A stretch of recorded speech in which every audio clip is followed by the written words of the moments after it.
Quem solta a voz no refrão de hoje é o músico, compositor e poeta brasiliense Túlio Borges, eleito o melhor cantor independente de 2010 pela Rádio Cultura de São Paulo. Túlio compõe desde criança e hoje mostra pra gente um pouco da poesia e da música dele. Com vocês, Túlio Borges.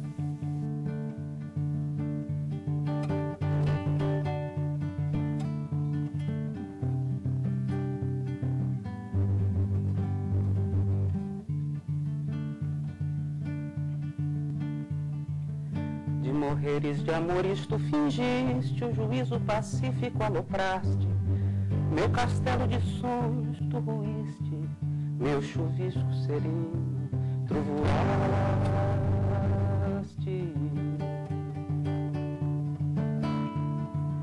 Meus cochetes do peito tu abriste, os passeios venosos pressionaste, se meus 12/8 tu subiste, minhas fibras cardíacas infartaste.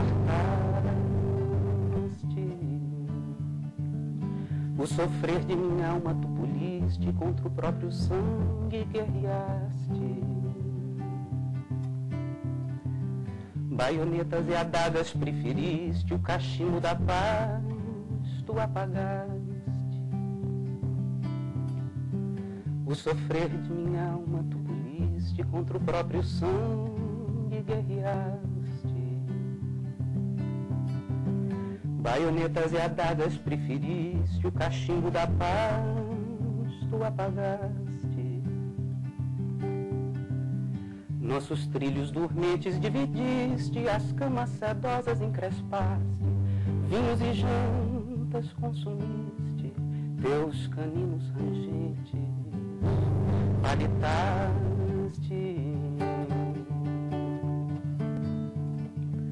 Quietude e sossego sacudiste, motim que tu mesmo deflagraste, uma estátua de ódio esculpiste, na avenida que sem pudor barraste.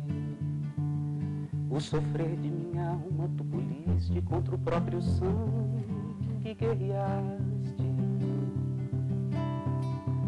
Baionetas e adagas preferiste, o cachimbo da paz tu apagaste. O sofrer de minha alma tu poliste, contra o próprio sangue guerreaste. O cachimbo da paz tu apagaste. Túlio, seja bem-vindo. Obrigado, Priscila. É um prazer estar aqui. Me conta, como é que nasce um compositor? Você compõe desde criança? Foi no jardim de infância. Tinha uma menininha, Rafaela, que tirava meleca do nariz, e eu lembro de fazer a música Rafaela a Porca. Ainda estava se alfabetizando? 3, 4 anos, sim, alguma coisa. E por que você demorou tanto tempo para reunir as suas composições? Só aos 23 anos, né? Foi. Eu sempre compus de uma forma sem nem notar que eu estava compondo, né? Coisas que a gente faz na infância, na adolescência, e que a gente só vem se dar conta que faz e que pensa de um jeito, que faz de um jeito, quando a gente fica adulto e começa a questionar as coisas. Então foi, como eu nunca tive o desejo de ser músico profissional, assim, de viver da música, até os 23 anos, eu não dava conta e eu ia levando essas músicas na bagagem, mas sem fazer uma coisa mais séria. E aos 23 anos, eu estava voltando de Londres, foi quando eu decidi, falei, não pode passar mais daqui. E aí foi quando eu comecei a fazer o trabalho para o meu primeiro disco. Você lida muito com a palavra, né? Você é tradutor também. Sim. Como é que é essa tua relação com a língua? Eu acho que a gente tem uma sorte danada por falar português, né? Uma língua sonorosa, uma língua bastante articulada, cujas palavras soam com bastante ar, gostosa de ouvir, até no pé do ouvido. Então, sempre gostei de ler muito, sempre tive muita influência de escritores. Então, naturalmente, a música ia conter elementos assim bem trabalhados assim de letra, e que jogassem em favor da música que eu faço também, né? Teve uma crítica que eu li sobre você que dizia que o seu trabalho ele é delicado e rebelde. Para você é possível combinar esses dois elementos que à primeira vista parecem antagônicos? Eu acho que eu procuro fazer tudo que eu produzo um pouco da minha forma, assim, sem gritar, bem mansamente, mas não deixo de falar nada que eu gostaria de falar, né? Eu não explodo, mas eu falo tudo. Então eu acho que nesse sentido pode juntar um pouco as duas coisas de falar um palavrão de forma mansa. Você também investe muito no regionalismo, né? Sim. Tem um toque de baião, o teu som? Tem. Esse meu segundo trabalho tem um viés bastante regional, por conta que meu pai é de São José do Egito. São José do Egito é a capital do repente no Brasil, capital da poesia. E eu pretendo fazer uma volta lá, visitar São José do Egito com a bagagem que eu tenho, sem deixar de ter as minhas influências que eu sempre tive, mas voltando à poesia mais metrificada de lá. Então, esse trabalho e algumas músicas que a gente ouviu agora, tem um pouco disso. Faço dupla com luar para cantar essa canção.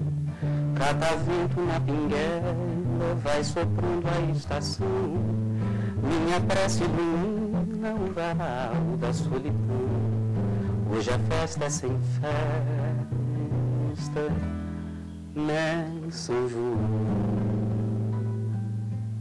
A gente vai agora para um rápido intervalo e na volta tem mais Túlio Borges, mais poesia e mais música. Você não sai daí.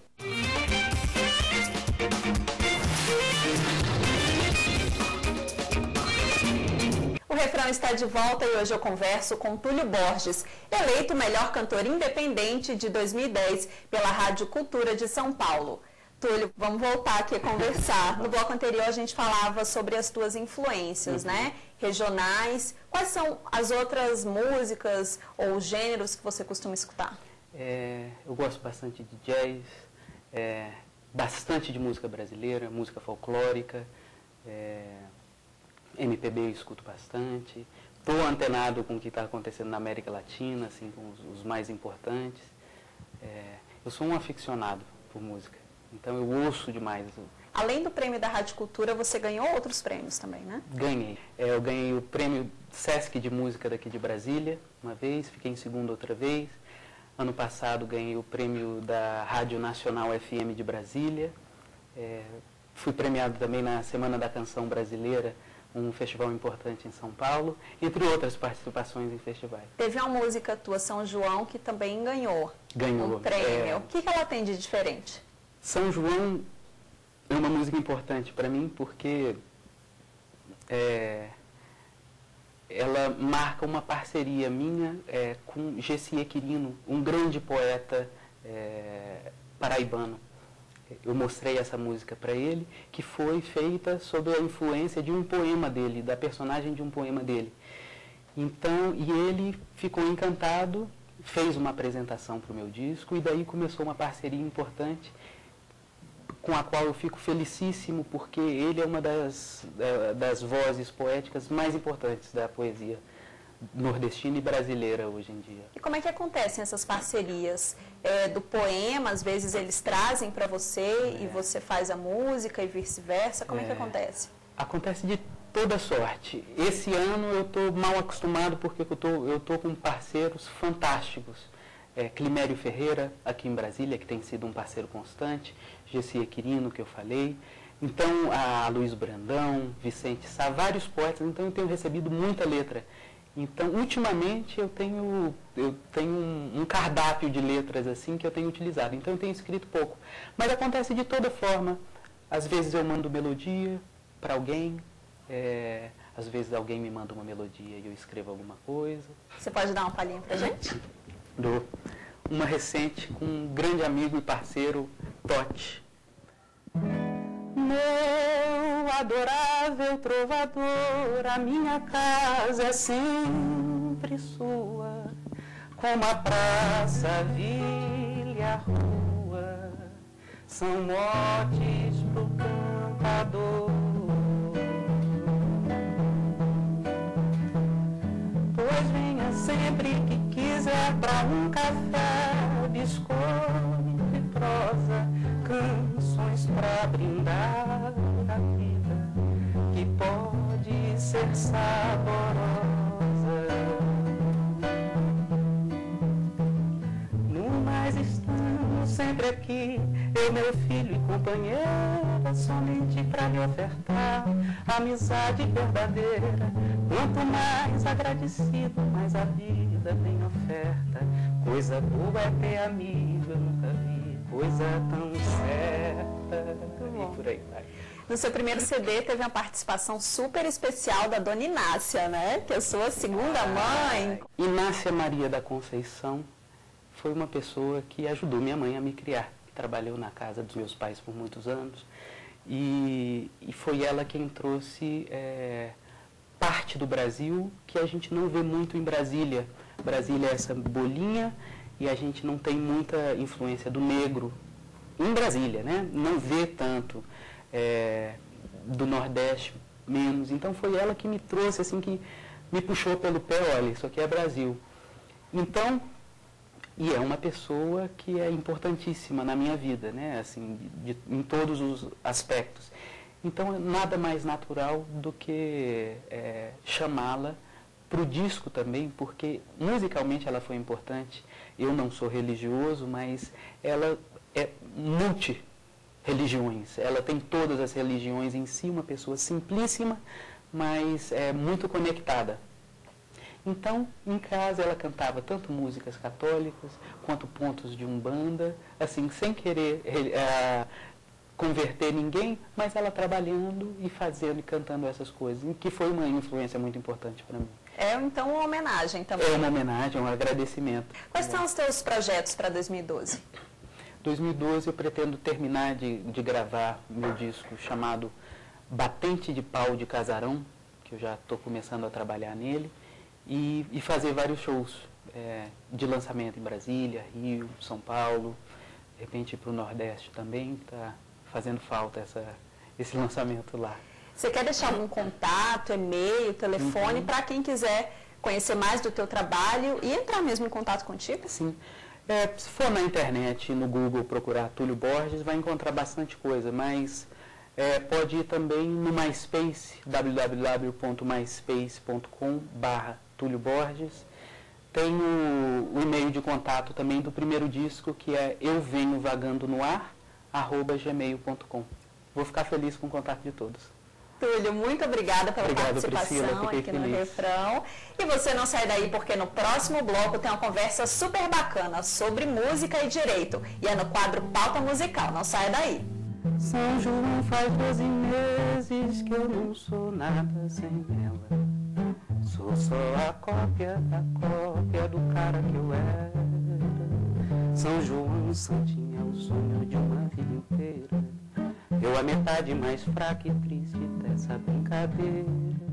O Refrão está de volta e é hora da nossa pauta musical.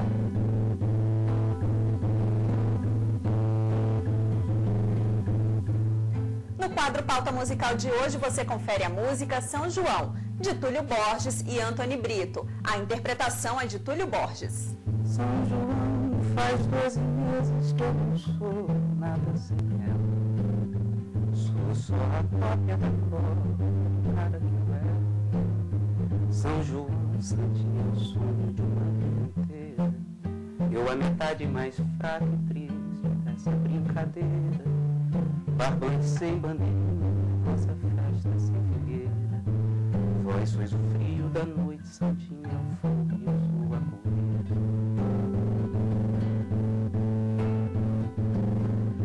São João, Santa Santinha, falou norte negro.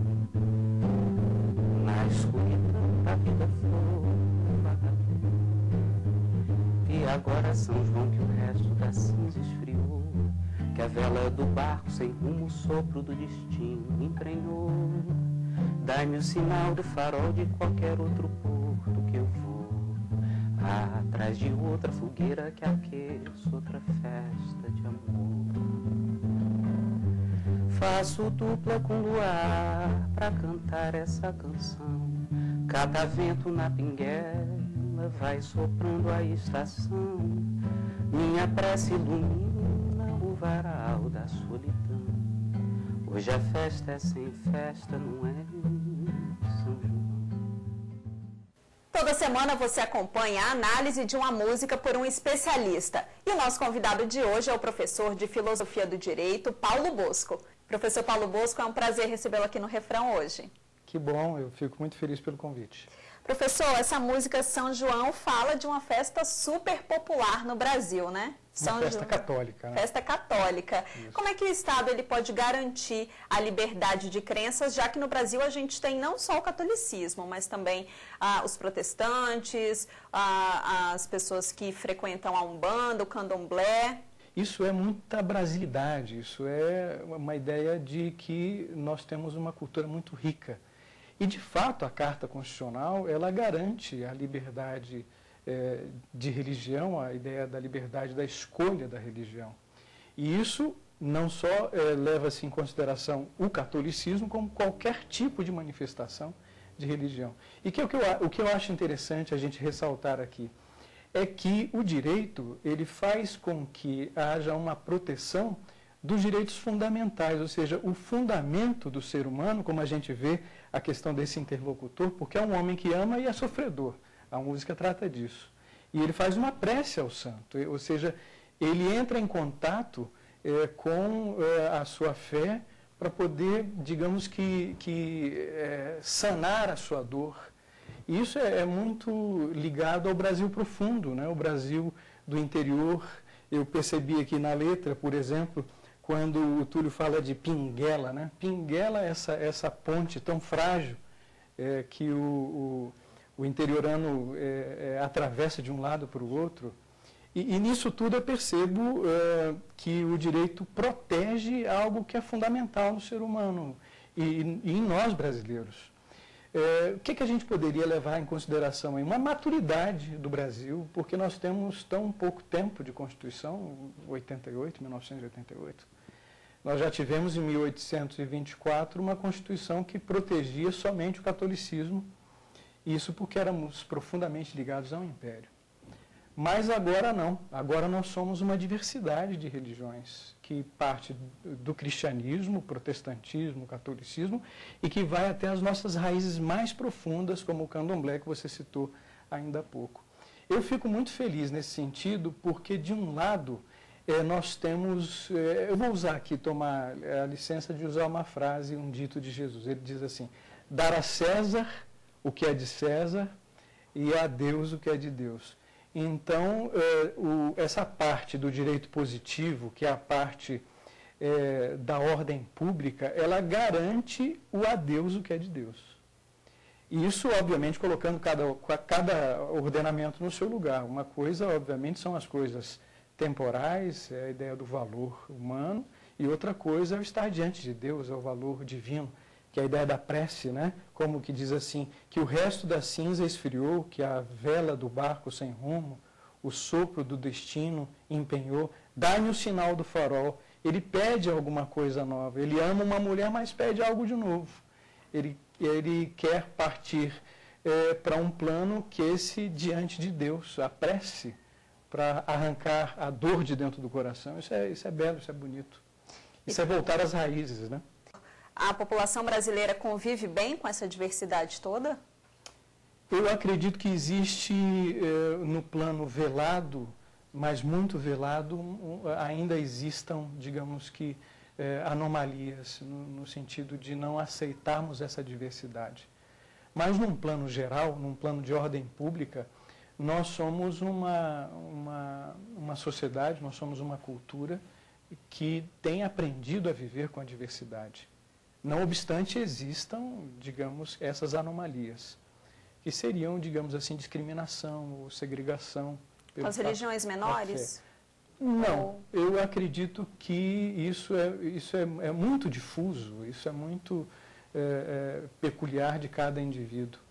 Eu percebo isso, por exemplo, entre as grandes religiões cristãs e, digamos assim, os cultos afro-brasileiros. Mas não é um todo, são setores muito isolados, são muito difusos.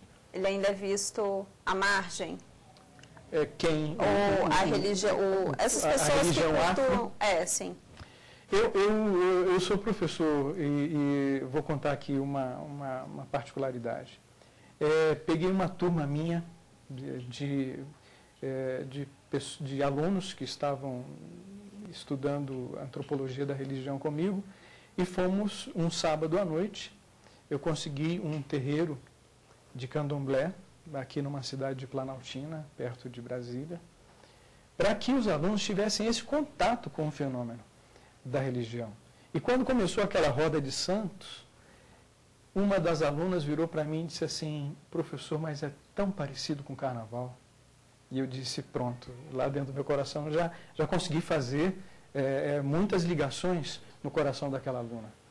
E é isso que de fato falta para as pessoas, conhecer a religião, conhecer o fenômeno. Eu até defendo que todo e qualquer profissional, o jornalista, o médico, o professor de educação física, o formando em direito, todas as pessoas deveriam se aprofundar no fenômeno, porque isso é próprio do humano, isso é próprio do Brasil, do brasileiro, ou seja, esse ecletismo religioso. Então é preciso que a gente encontre, digamos, esses elementos básicos, fundamentais, defendidos pelo Estado constitucionalmente, de liberdade de culto, e a gente possa, conhecendo esses fundamentos, conhecer também quem é o Brasil, quem é o brasileiro. Nesse dia em que eu fui com esses alunos para este lugar de culto afro-brasileiro, eu percebi que eles encontraram o Brasil lá. Então, é importante isso, que a gente possa encontrar e conhecer o fenômeno religioso antes de qualquer tipo de crítica, antes de qualquer tipo de segregação. Era isso que eu ia falar, ainda existe muito pré-julgamento, né? Exatamente, o preconceito. Agora, ao passo que quando a gente começa a conhecer, a gente começa a ver, por exemplo, que a religião trabalha com a essência do ser humano e aquilo que é o valor. E engraçado que a religião, porque a consciência humana sozinha, eu acredito que é incapaz de tecer o que é valor e o que é desvalor. A religião vem, seja ela qual for, em socorro disso.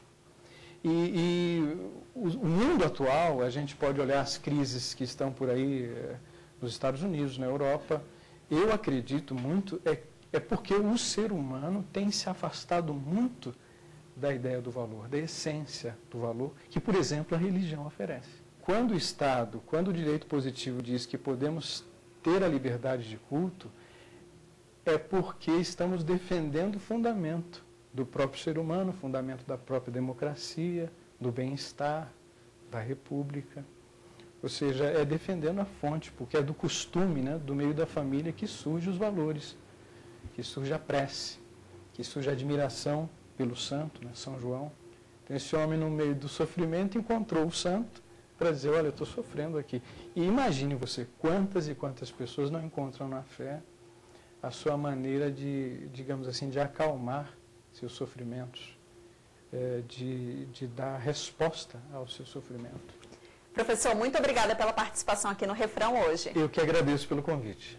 E o Refrão de hoje fica por aqui, mas na próxima semana a gente volta a se encontrar. Se você quiser assistir a esse programa pela internet, é só acessar youtube.com/programa Refrão. Ou então, envie uma sugestão para a gente, refrão@stf.jus.br. Refrão, um jeito diferente de escutar música. Quieto de sossego sacudiste, motim que tu mesmo deflagraste, uma estátua de ódio esculpiste, na avenida que sem pudor barraste. O sofrer de minha alma tu poliste, contra o próprio sangue que guerreaste. Baionetas e adagas preferiste, o cachimbo da paz tu apagaste. O sofrer de minha alma tu poliste, contra o próprio sangue guerreaste. Baionetas e adagas preferiste, o cachimbo da paz tu apagaste.